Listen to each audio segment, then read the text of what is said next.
Bienvenue dans cette édition 49 de Star Nation News, ici depuis les sommets des montagnes Cheyenne au Colorado Pikes Peaks à 14 000 mètres d'altitude.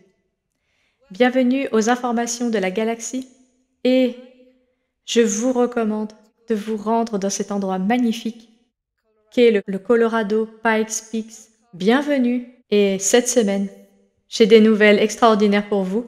Alors, attachez vos ceintures et c'est parti!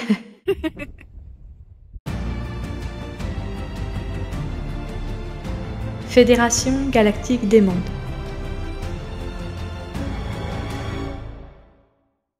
Bonjour depuis les montagnes rocheuses. Un Kilitokurt, ex-membre de l'Alliance des Six, a rencontré un représentant de la Fédération galactique des mondes à bord d'une station spatiale lointaine, et les nouvelles qu'il a apportées concernaient une information donnant l'emplacement des vaisseaux contenant les enfants hybrides gris. Ces vaisseaux étaient cachés dans un endroit qui, pour l'instant, est non divulgué. L'information viendra lorsque les enfants hybrides auront été libérés. Les Kilitokurt faisaient autrefois partie de l'Alliance des Six, et l'Alliance des Six comprenait les Nebu, les Kilitokurt, les Maitra, les Solipsirei, les Zeta Reticuli et les Sicars. Aujourd'hui, elle est dissoute et les Kilitokurt ont fait cavalier seul. Ce marchand a vu son fils capturé par les Gris et soumis à la traite des esclaves. C'est pourquoi il a décidé de vendre les informations sur l'emplacement des vaisseaux. On ne m'a pas donné les informations exactes pour des raisons de sécurité, mais la Fédération galactique des mondes va organiser une expédition pour aller les chercher et sauver tous les hybrides qui se trouvent dans ces vaisseaux. Je pense qu'ils se trouvent dans un plan dimensionnel parallèle ou dans des bulles temporelles, ou les deux. Nous verrons comment les choses évolueront, mais pour l'instant, je pense que c'est une excellente nouvelle. Un soi-disant astéroïde tourne actuellement autour de la Terre. Cet astéroïde, qui est une lune temporaire pour la Terre, est en réalité un vaisseau appartenant aux mêmes personnes qui ont construit les villes sur Saturne et qui sont appelés les bâtisseurs ou les architectes. C'est le même peuple qui a envoyé Oumuamua, le vaisseau éclaireur, et c'est un autre qui va rester en orbite autour de la Terre pour le moment, afin de faire le tour de la Terre et partir. C'est donc très intéressant, comme les informations sur les bâtisseurs sont sur le point d'être dévoilées. Elena Danaan, depuis les montagnes rocheuses pour Star Nation News.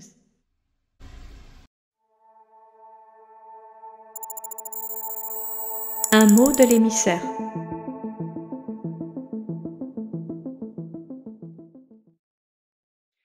Bonjour, depuis le Westin Westminster, Colorado. Vous pouvez voir derrière moi les magnifiques montagnes rocheuses. C'est un endroit magnifique où se tient le GESIC 2024, alors que j'enregistre cette édition de Star Nation News, après avoir exploré les montagnes rocheuses. Eh bien, l'information concernant la découverte de l'emplacement des vaisseaux où se trouvaient les hybrides est une information très intéressante. Vous savez, les Kilitokurt faisaient autrefois partie de l'Alliance des Six, dirigée par les Eban, les chefs à la tête des Nebu, originaires de Betelgeuse, dans la zone d'Orion. Les Kilitokurt se sont séparés des Nebu lorsque les choses ont mal tourné pour eux, et les Nebu, et lorsque la reine a été détruite. Les Nebu sont retournés à leur ruche planétaire, les Nebu n'existaient plus et la domination de la galaxie était terminée. Les Kilitokurt ont suivi leur chemin, comme tous les autres membres de l'Alliance des Six, y compris les Draco-reptiliens Sicars, qui sont maintenant battus par l'Alliance galactique. les Eta Reticuli, les gris, les Solipsirae, les Ebanes et bien sûr les Kilitocurtes et les Maitras de la galaxie Andromède. Les Kilitocurtes sont des marchands. Ils ont fourni des humains aux draco-reptiliens et aux nébous gris parce qu'ils sont impliqués dans le commerce d'esclaves, le commerce galactique d'esclaves, et les Kilitocurtes ne sont bien sûr pas membres de la Fédération galactique des mondes pour ces raisons, des raisons spécifiques bien sûr. Mais ce sont des gens intrigants. Ils sont paradoxaux. Ils sont très impliqués dans le commerce galactique d'esclaves, mais ils sont très protecteurs à l'égard de leurs propres enfants. Ils sont tellement protecteurs qu'il est assez paradoxal qu'ils puissent faire du commerce avec les enfants d'autres espèces. Un mystère. Mais les humains de la Terre ne font-ils pas pareil? Vendre des bébés d'autres espèces sur Terre, tels que les vaches et autres animaux. Et nous aimons nos enfants et nous mourrions pour eux. Je pense que les Tilitocurtes sont sur leur chemin d'évolution, encore à ce stade où ils sont sur le point de comprendre, espérons-le, que le respect des enfants de toutes les espèces, de toutes les cultures, de toutes les races, est ce à quoi ils tendent.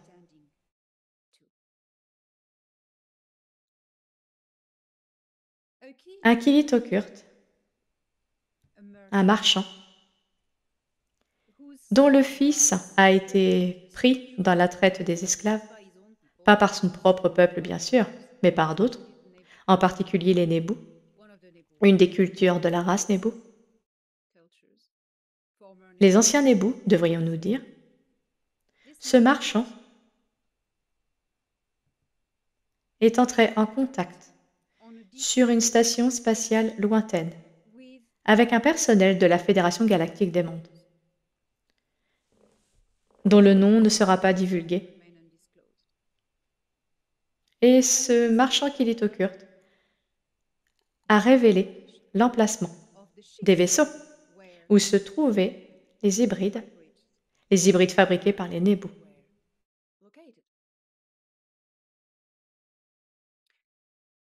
Je n'aurai pas cette information pour des raisons de sécurité jusqu'à ce que les vaisseaux soient emportés et que les hybrides soient sauvés. Mais je pense qu'ils se trouvent dans un endroit interdimensionnel, dans une dimension parallèle. Il y a une infinité de dimensions. Et peut-être aussi dans une distorsion temporelle. J'attends donc avec impatience d'en savoir plus sur cette information et sur cette opération. Bien sûr, je ne sais pas quand cela se produira pour des raisons de sécurité. Et aussi,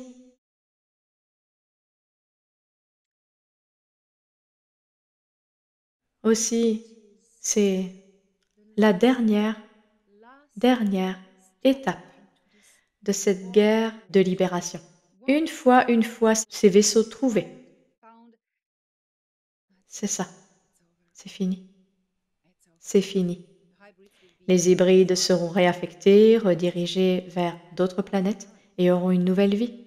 Le traumatisme qu'ils ont subi doit d'abord être guéri, et physiquement, ils doivent également être soignés. Cela avance dans le bon sens. Hier soir, vendredi 27, nous avons eu un spectacle extraordinaire. J'avais promis à Danny Anderson que Toran pourrait faire voler des vaisseaux, et surtout des flottes de vaisseaux spatiaux de la Fédération, au-dessus de Denver, Colorado. Je fais confiance à Toran. Je lui confie ma vie.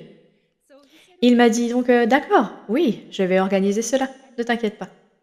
Et il l'a fait. Et il l'a fait. Nous avons eu des formations de vaisseaux éclaireurs qui ont traversé le ciel 3 fois. Et nous avons eu aussi un TR-3B qui nous a survolés à basse altitude.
Elena Danaan nous a offert le survol, organisé par les militaires de la Fédération Galactique des Mondes. Toran a envoyé la flotte qu'il dirige. Comment aurions-nous pu fournir une flotte d'OVNI à l'heure que nous avions annoncée, au-dessus de l'hôtel que nous avions indiqué, dans un espace aérien restrictif, sans survol de drones? Danny Anderson. À cause des restrictions du NORAD, des restrictions de vol et du NORAD, qui est juste à côté d'ici. Et nous sommes entre le NORAD et Denver, avec l'aéroport de Denver. À cause des restrictions, les vaisseaux spatiaux extraterrestres ne peuvent pas voler en dessous de 62 miles. Donc ils ont volé au-dessus de 62 miles, mais pour vraiment me rendre et nous rendre heureux, Toran a fait participer l'Alliance terrestre et fait voler un TR-3B au-dessus de nous, parce que les TR-3B sont fabriqués sur Terre et qu'il est autorisé à voler dans la zone de surveillance du NORAD. Donc nous avons eu ça. Maintenant, qui peut faire ça, n'est-ce pas? C'était donc un moment très agréable et j'étais très heureuse de confirmer mon contact, mon vrai contact physique, avec la Fédération Galactique des Mondes et de tenir ma promesse, comme je le fais toujours. J'ai hâte de partager avec vous la retransmission en direct de la conférence GESIC 2024. Vous pouvez y accéder sur le site galacticspiritualinformers.com et voir tous les beaux intervenants. Cela a été un événement très informatif et reconnectant pour moi. J'ai rencontré le magnifique David Adair, qui est Rocketman. On le nomme Rocketman. David Adair a travaillé dans la zone 51 et s'est lié d'amitié avec une entité nommée Pitolem, qui est une supraconscience plasmique. Une supraconscience plasmique organique. Et j'ai même pu la voir et interagir avec elle par l'intermédiaire de ce cher David. Et ce fut un réel plaisir d'avoir cette conversation. Alex Collier aussi était également présent, ainsi que d'autres belles personnes. Le docteur Lee Merritt a donné un discours étonnant et révélateur qui m'a appris beaucoup de choses.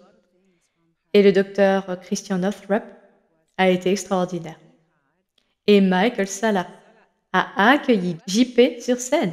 JP était sur scène. C'était la première fois qu'il montait sur scène. Et on ne pouvait pas l'arrêter. Il était tellement excité de partager avec le public toutes ses aventures.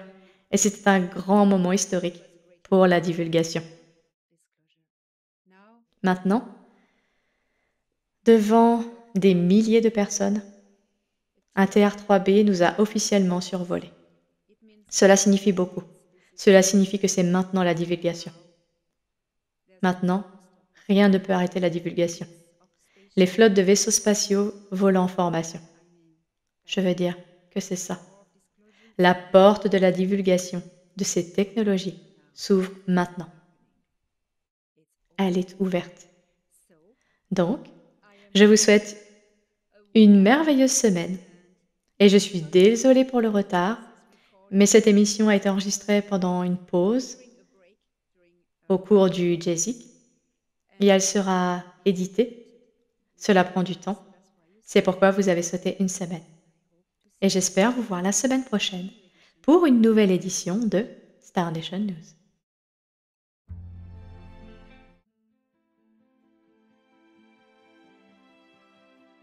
Ce n'est pas la divulgation qui vous libérera, mais vos efforts pour vous libérer qui amèneront la divulgation.